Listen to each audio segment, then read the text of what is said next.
নমস্কাৰ বন্ধুসকল, আপোনাক স্বাগতম জনাইছোঁ টেকনিকেল লিটি চেনেলৰ মাজলৈ মই প্ৰশান্ত বৰাই আপোনালোকক এটা গুৰুত্বপূৰ্ণ খবৰ দিবৰ কাৰণে এই ভিডিঅ'টো প্ৰস্তুত কৰা হৈছে। এই ভিডিঅ'টো মূলতঃ ভেঞ্চাৰ শিক্ষানুষ্ঠানৰ শিক্ষক শিক্ষয়িত্ৰীসকলৰ উদ্দেশ্যে তেওঁলোকৰ যি ছেকেণ্ড লিষ্ট ওলাব সেই সন্দৰ্ভত কেইটামান বিশেষ গুৰুত্বপূৰ্ণ ইম্পৰ্টেণ্ট নিউজ দিব বিচাৰিছোঁ। যিখন ছেকেণ্ড লিষ্ট ওলাব পূৰ্বৱৰ্তী সময়ত যিটো বাজেটত ধৰা হৈছিলে গ্ৰীষ্মকালীন বাজেটত প্ৰায় 20,000 ভেঞ্চাৰ শিক্ষক শিক্ষয়িত্ৰী প্ৰাদেশিকৰণৰ উদ্দেশ্যে সেই বাজেটখন প্ৰস্তুত কৰা হৈছিলে। এই 20,000 ভিতৰত এলিমেণ্টাৰী ডিপাৰ্টমেণ্টৰ LP আৰু ME বিদ্যালয়সমূহ থাকিব, লগতে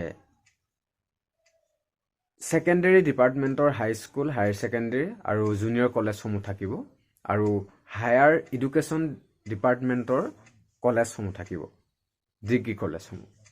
এতিয়া কথাটো হ'ল যে এই যি 20,000 শিক্ষকক প্ৰাদেশিকৰণৰ উদ্দেশ্যে ধৰা হৈছিলে, কিন্তু বৰ্তমান সেই 20,000 শিক্ষক প্ৰাদেশিকৰণৰ আশা নকৰাটো খুবেই ভাল হ'ব, কাৰণ আমি এক বিশেষ সূত্ৰ মতে জানিব পাৰিছোঁ যে ক'ব বিচাৰিছোঁ সেইটো ক্ষেত্ৰত ইয়াৰ ক্ষেত্ৰত প্ৰায় 16,000 মান শিক্ষককহে প্ৰাদেশিকৰণৰ আওতালৈ অনা হ'ব।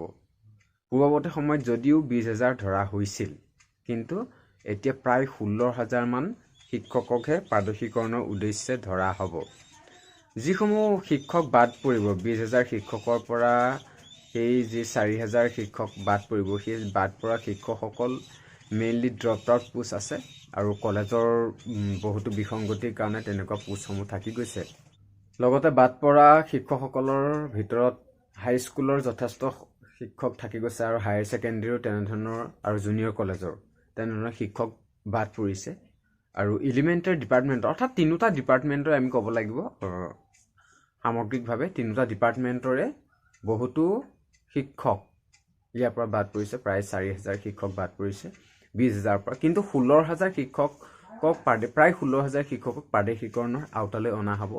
আৰু এই 16,000 শিক্ষকক প্ৰাদেশিকৰণ কৰিব জানুৱাৰী 1 তাৰিখৰ পৰা তেওঁলোকৰ এফেক্টেড হ'ব, যদিও জানুৱাৰী মাহতহে তেওঁলোকৰ এপইণ্টমেণ্টসমূহ অৰ্থাৎ প্ৰাদেশিকৰণৰ আওতালৈ অনাৰ সম্ভাৱনা এতিয়া প্ৰকট হৈ পৰিছে। অৰ্থাৎ অফিচিয়েলি যিসমূহ কাম কাজ চলি আছে, সেই অফিচিয়েলি কাম কাজসমূহ চলি আছে, আৰু ডক্টৰ হিমন্ত বিশ্ব শৰ্মা ডাঙৰীয়া অৰ্থাৎ শিক্ষামন্ত্ৰী দেৱে কৈছে যে জানুৱাৰীত তেওঁলোকক প্ৰাদেশিকৰণ কৰা হ'ব বুলি। আৰু সেই ক্ষেত্ৰত ক'ব বিচাৰিছোঁ যে জানুৱাৰী ছেকেণ্ড উইকৰ ভিতৰত এই প্ৰাদেশিকৰণৰ আওতালৈ অনা হ'ব এই 16,000 শিক্ষকক।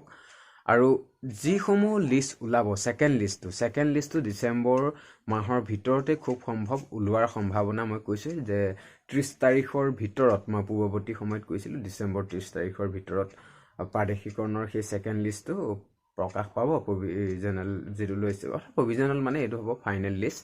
কিন্তু এইকণতে কৈ ল'ব বিচাৰিছোঁ যে যিসমূহ মাদ্ৰাছাৰ কথা বহুতে কমেণ্টো কৰি আছিলে, মোক মেছেজ কৰি আছিলে পাৰ্চনেলভাৱে, সেই কথাটো ক'ব বিচাৰিছোঁ যে যিসমূহ মাদ্ৰাছা বিদ্যালয় আছিলে পূৰ্বৱৰ্তী সময়ত, সেই মাদ্ৰাছাসমূহ বৰ্তমান কিন্তু যিখন এক্ট চৰকাৰে আনিব, অৰ্থাৎ এই শীতকালীন অধিৱেশনত আনিব, ডিচেম্বৰ মাহৰ শেষৰ ভাগলৈ শীতকালীন অধিৱেশন বহিব, 27 মানৰ পৰা এইটো বহাৰ সম্ভাৱনা আহিছে।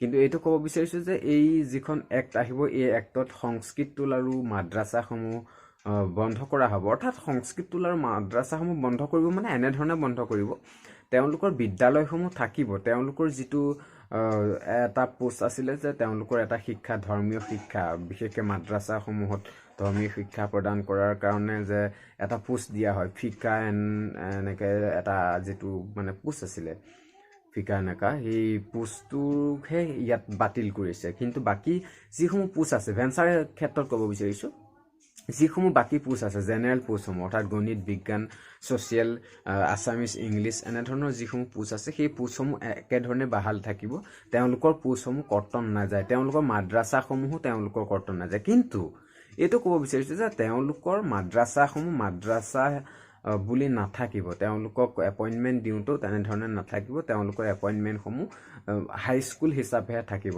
মানে ছেকেণ্ডেৰী লেভেলৰ হ'লে হাইস্কুল হ'ব, আৰু যদি এলিমেণ্টাৰী ডিপাৰ্টমেণ্টৰ হয় ME স্কুল এনেধৰণৰ, বা LP স্কুল এনেধৰণৰ এইটো টাইপত হ'ব। কিন্তু তেওঁলোকৰ সেই মাদ্ৰাছা নামটোও নাথাকিব, সেইটো ক'ব বিচাৰিছোঁ। মাদ্ৰাছা নামটোও নাথাকিব, তাৰ বিনিময়ত যদি মাদ্ৰাছা আছিলে মাদ্ৰাছা ঠাইত হাইস্কুল বুলি তেনেধৰণে তেওঁলোকক নিযুক্তি প্ৰদান কৰিব। সেইটো কাৰণে সেই মাদ্ৰাছাসকলৰ কাৰণে শংকাত ভুগি আছিলে বহুতে যে বাকী পোষ্টসমূহ হ'ব নহয়। বাকী পোষ্টসমূহ হ'ব, কেৱল সেই ধৰ্মীয় শিক্ষা প্ৰদান কৰে সেই পোষ্টটো কিন্তু সমূলি নহয়, এইটো কৈ ল'ব বিচাৰিছোঁ। অৰ্থাৎ শিক্ষা বিভাগে যিটো নিৰ্দেশনা দিছে, অৰ্থাৎ শিক্ষামন্ত্ৰীগৰাকীয়ে যি নিৰ্দেশনা দিছে, সেই নিৰ্দেশনা মতে অকল শিক্ষামন্ত্ৰীগৰাকী বুলি নহয়, এইটো কেবিনেটৰ সিদ্ধান্ত। কেবিনেটৰ সিদ্ধান্ত হৈ গৈছিলে, নিশ্চয় গম পায়। মুখ্যমন্ত্ৰীৰ লগত বাকী সকলো কেবিনেটৰ মন্ত্ৰীয়ে বৈঠকত এইটো আলোচনাৰ মৰ্মে এই সিদ্ধান্ত গ্ৰহণ কৰা হৈছে। লগতে যিবোৰ সংস্কৃত টুল, কিন্তু সংস্কৃত টুলসমূহৰ ক্ষেত্ৰত ক'ব বিচাৰিছোঁ যে সংস্কৃত টুলসমূহ কমপ্লিটলি কুমাৰ ভাস্কৰ বৰ্মা বিশ্ববিদ্যালয়ৰ আণ্ডাৰত গুচি যাব। তেওঁলোকেহে সেই কামসমূহ পৰৱৰ্তী সময়ত আগবঢ়াই নিব। জানুৱাৰী মাহত যি ভেঞ্চাৰ শিক্ষানুষ্ঠানৰ প্ৰাদেশিকৰণৰ কথা শিক্ষামন্ত্ৰীগৰাকীয়ে কৈছে, এতিয়াও কিন্তু কৈ লৈছোঁ যে জানুৱাৰী মাহত যিখন তেওঁলোকৰ প্ৰাদেশিকৰণ কৰা হ'ব, অৰ্থাৎ 16,000 শিক্ষকক LP, UP আৰু তেনেধৰণে high school, higher secondary, junior college, লগতে কলেজ, ডিগ্ৰী কলেজ, সকলো তিনিওটা ডিপাৰ্টমেণ্টৰ প্ৰায় 16,000 শিক্ষকক কিন্তু এইবাৰ প্ৰাদেশিকৰণৰ আওতাত আহিব। আৰু যিসমূহ BTRৰ বিদ্যালয় আছে, এই BTRৰ বিদ্যালয়সমূহৰ ক্ষেত্ৰত ক'ব বিচাৰিছোঁ, তেওঁলোকৰ কাৰণে যিটো নিট বেচিছৰ অৰ্ডাৰ দিয়া হৈছিলে, নিট বেচিছৰ অৰ্ডাৰৰ ক্ষেত্ৰত তেওঁলোকৰ কাম কাজসমূহ হ'ব। আৰু কৈছে যে লিষ্ট দুখন প্ৰকাশ পাব।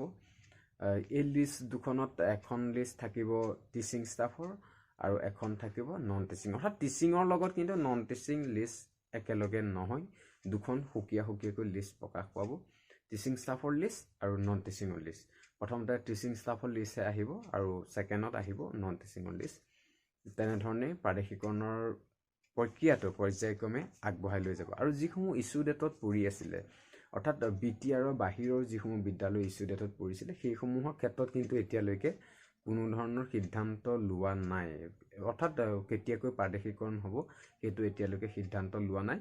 আগন্তুক যি শীতকালীন অধিৱেশন আছে, সেই শীতকালীন অধিৱেশন ডিচেম্বৰ মাহৰ 27 তাৰিখৰ পৰা খুব সম্ভৱ হ'ব। মই কৈছোঁৱেই যে শীতকালীন অধিৱেশনতহে কি সিদ্ধান্ত আহে সেইটো লক্ষণীয় বিষয় হৈ উঠিব। তাৰ কাৰণে আমি প্ৰত্যেকে, অৰ্থাৎ যিসমূহ নিট বেচিছত পৰিব, অৰ্থাৎ ইছ্যু ডেটত পৰি আছিলে, সেইসমূহ বিদ্যালয় শিক্ষক শিক্ষয়িত্ৰী আশাৰে বাট চাই থাকিব লাগিব।